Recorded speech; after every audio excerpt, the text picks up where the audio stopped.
નમસ્કાર મિત્રો, સ્વાગત છે અમારા યુટ્યુબ ચેનલ ઓલ ઇઝ હેપીમાં। મિત્રો, આજે આપણે પોલીસ કોન્સ્ટેબલનું ટેસ્ટ પેપર નંબર 20 જોઈશું, જેમાં ટોટલ 30 પ્રશ્નોનો સમાવેશ કરેલ છે। 30 પ્રશ્નોમાંથી કેટલા પ્રશ્નો સાચા પડે છે કોમેન્ટ બોક્સમાં જરૂરથી જણાવજો। શરૂઆત કરીએ ફર્સ્ટ નંબરના ક્વેશ્ચનથી। કોઈ સ્ત્રીની ઈચ્છા વિરુદ્ધ ગર્ભપાત કરાવનાર વ્યક્તિ કઈ કલમ હેઠળ ગુનેગાર ઠરે છે? જેનો સાચો જવાબ રહેશે મિત્રો સી ઓપ્શન, કલમ 313 હેઠળ। ભારતીય ફોજદારી ધારા હેઠળ કેટલા પ્રકારના ગુનાઓ માટે ફાંસીની સજા થઈ શકે છે? 7, 11, 8 કે 9? સાચો જવાબ રહેશે બી ઓપ્શન, 11 પ્રકારના 11 ગુનાઓ માટે, એટલે કે 11 પ્રકારના ગુનાઓ માટે ફાંસીની સજા થઈ શકે છે।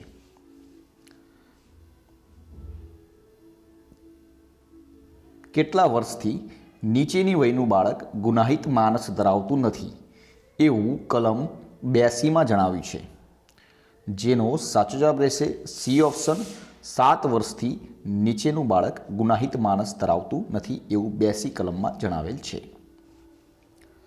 ચૂંટણી સંબંધી ગુનાઓની જોગવાઈ કઈ કલમમાં કરાઈ છે? તો ચૂંટણી સંબંધી ગુનાઓની જોગવાઈ કલમ 171 ક થી ટ માં તેની જોગવાઈ કરવામાં આવેલી છે, એટલે કે બી ઓપ્શન સાચો જવાબ રહેશે। જાહેર રસ્તા પર માણસોની જિંદગી જોખમમાં મૂકે તે રીતે વાહન ચલાવવાના અપરાધમાં કઈ કલમ હેઠળ કાર્યવાહી કરવામાં આવે છે? 275, 281, 279 કે 284? સી ઓપ્શન સાચો જવાબ રહેશે 279 કલમ હેઠળ કાર્યવાહી કરવામાં આવે છે। અકસ્માત અંગેની જોગવાઈ કઈ કલમમાં કરવામાં આવી છે? તો અકસ્માત અંગેની જોગવાઈ કલમ 80માં કરવામાં આવી છે। ફોજદારી કાર્યવાહીનો કાયદો ક્યારથી અમલમાં આવ્યો? ફોજદારી કાર્યવાહીનો કાયદો 1 એપ્રિલ 1974ના રોજ અમલમાં આવ્યો, એટલે કે બી ઓપ્શન સાચો જવાબ રહેશે। ફોજદારી કાર્યવાહીનો કાયદાના પ્રકરણો 8, 10 અને 11 કયા રાજ્યને લાગુ પડતા નથી? તો પ્રકરણ 8, 10 અને 11 નાગાલેન્ડ રાજ્યને લાગુ પડતા નથી, એટલે કે બી ઓપ્શન। ફોજદારી કેસમાં પોલીસે કેટલા દિવસમાં અદાલતમાં ચાર્જશીટ રજૂ કરવું જોઈએ? કેટલા દિવસની અંદર? તો 60 દિવસની અંદર અદાલતમાં પોલીસે ચાર્જશીટ રજૂ કરવાની હોય છે। વોરંટ કેસ એટલે ફાંસી, આજીવન કેદ કે 2 વર્ષથી વધુ સજાને પાત્ર જે ગુના હોય તેને વોરંટ કેસ કહેવામાં આવે છે, કે ડી ઓપ્શન સાચો જવાબ રહેશે। ફોજદારી કાર્યવાહીના કાયદા મુજબ હવે કેટલા પ્રકારની અદાલતો છે? તો અત્યારે કેટલા પ્રકારની અદાલતો છે ફોજદારી કાર્યવાહીના કાયદા મુજબ? જેનો સાચો જવાબ રહેશે બી ઓપ્શન, 4 પ્રકારની। સમાજશાસ્ત્રના જનક તરીકેનું બિરુદ કોને મળેલ છે? તો સમાજશાસ્ત્રના જનક તરીકે ઓગસ્ટ કોમ્ટને તેનું બિરુદ મળેલ છે, એ ઓપ્શન સાચો જવાબ રહેશે। દલિત વર્ગ કલ્યાણ લીગની કોણે સ્થાપના કરી હતી? તો દલિત વર્ગ કલ્યાણ લીગની સ્થાપના આંબેડકરે કરી હતી। ભારતમાં સમાજશાસ્ત્રનો પિતા કોણ છે? ભારતમાં સમાજશાસ્ત્રનો પિતા રાધાકમલ મુખર્જી છે, એટલે કે ડી ઓપ્શન સાચો જવાબ રહેશે।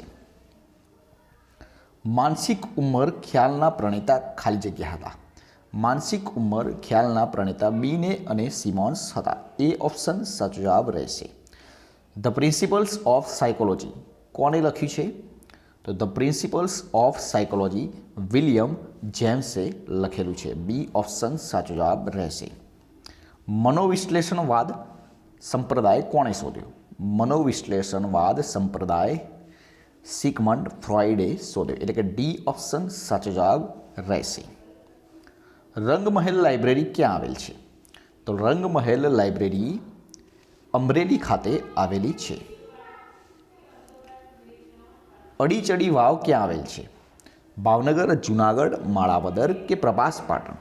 તો અડીચડી વાવ જુનાગઢ ખાતે આવેલી છે। શીતળા માતાનું મોટું મંદિર ક્યાં આવેલ છે? તો શીતળા માતાનું મોટું મંદિર કાલાવડ ખાતે આવેલ છે। કયા સ્થળનો સૂરમો વખણાય છે? કયા સ્થળનો સુરમો વખણાય છે? સાચો જવાબ રહેશે ડી ઓપ્શન જામનગરનો. સોનાના પાણી ચડાવેલ ઘરેણા માટે કયું સ્થળ જાણીતું છે? તો સોનાના પાણી ચડાવેલ માટે બગસરા સ્થળ જાણીતું છે. બી એ ઓપ્શન સાચો જવાબ રહેશે. કયા રાજ્યમાંથી કર્કવૃત પસાર થતું નથી? મિત્રો કયા રાજ્યમાંથી કર્કવૃત પસાર થતું નથી? સાચો જવાબ રહેશે મિત્રો ડી ઓપ્શન નાગાલેન્ડ. એટલે કે નાગાલેન્ડમાંથી કર્કવૃત પસાર થતું નથી. એટલે કે રાજસ્થાન, છત્તીસગઢ અને ઝારખંડ આ 3 રાજ્યોમાંથી કર્કવૃત પસાર થાય છે. આઝાદી પછી સૌ પ્રથમ વખત સામાજિક, આર્થિક અને જાતિગત વસ્તી ગણતરી ક્યારે કરવામાં આવી? તો આઝાદી પછી સૌ પ્રથમ વખત આર્થિક, સામાજિક અને જાતિગત વસ્તી ગણતરી 2011માં કરવામાં આવી હતી. મોરારજી દેસાઈ રાષ્ટ્રીય યોગ સંસ્થાન ક્યાં આવેલ છે? તો જેનો સાચો જવાબ રહેશે મિત્રો બી ઓપ્શન નવી દિલ્હી ખાતે. મહંમદ ગઝનીએ સોમનાથ લૂંટ્યું ત્યારે ગુજરાત પર કોનું શાસન હતું? તો ત્યારે ગુજરાત પર ભીમદેવ પહેલાનું શાસન હતું. એટલે કે બી ઓપ્શન સાચો જવાબ રહેશે.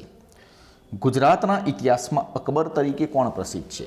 તો ગુજરાતના ઇતિહાસમાં અકબર તરીકે મહંમદ બેગડો પ્રસિદ્ધ છે. રાષ્ટ્રીય વિજ્ઞાન દિવસ ક્યારે ઉજવાય છે? તો રાષ્ટ્રીય વિજ્ઞાન દિવસ 28 ફેબ્રુઆરીના રોજ ઉજવવામાં આવે છે. જો પડઘો ન સાંભળવો હોય તો અવાજ અને દિવાલ વચ્ચેનું અંતર કેટલું જોઈએ? તો જો પડઘો ન સાંભળવો હોય તો અવાજ અને દિવાલ વચ્ચેનું અંતર 11 મીટરથી વધુ હોવું જોઈએ. એટલે કે એ ઓપ્શન સાચો જવાબ રહેશે. અને હા મિત્રો, જો તમે આની પીડીએફ લેવા માગતા હોય તો ડિસ્ક્રિપ્શનમાં ટેલિગ્રામ ચેનલની લિંક આપેલી છે, જ્યાંથી જોડાઈ જજો. જવાબ સાથે તમને આની પીડીએફ પણ 24 કલાકની અંદર ટેલિગ્રામ ચેનલ ઉપર મૂકી દેવામાં આવશે. એન્ડ લાસ્ટ નંબરનો ક્વેશ્ચન, મનુષ્યની જીભમાં કેટલી ગ્રંથિઓ હોય છે? તો મનુષ્યની જીભમાં લગભગ 3000 ગ્રંથિઓ હોય છે. તો મિત્રો આ તો આપણો આજનો વિડીયો પસંદ આવે તો લાઈક કરી દેજો, શેર કરજો અને ચેનલને સબસ્ક્રાઈબ કરી દેજો, જેથી કરીને દરેક વિડીયોની નોટિફિકેશન આપને સૌપ્રથમ મળી રહે અને આપની તૈયારીમાં વધારો થઈ શકે. 2 દિવસમાં મિત્રો આપણે લાસ્ટ 4 મહિનાના કરંટ અફેર્સના મહત્ત્વના પ્રશ્નો મૂકીશું, જે તમને પરીક્ષામાં ઉપયોગી થઈ રહેશે. કાલે ફરીથી નવા વિડીયો સાથે મળીશું. જય હિન્દ, જય ભારત. અને હા મિત્રો, બીજી એક માહિતી, ડિસ્ક્રિપ્શનમાં સપ્ટેમ્બરથી ડિસેમ્બર સુધીના મહત્ત્વના કરંટ અફેર્સના 850થી વધુ કરંટ અફેર્સના પ્રશ્નોની પીડીએફ મૂકેલ છે. જો તે તમે ડાઉનલોડ કરવા માગતા હોય તો 20 રૂપિયામાં, ત્યાં તમે ડિસ્ક્રિપ્શનમાં તેની લિંક આપેલી છે, જ્યાંથી તમે ડાઉનલોડ કરી શકશો. કાલે ફરીથી નવા વિડીયો સાથે મળીશું. જય હિન્દ, જય ભારત.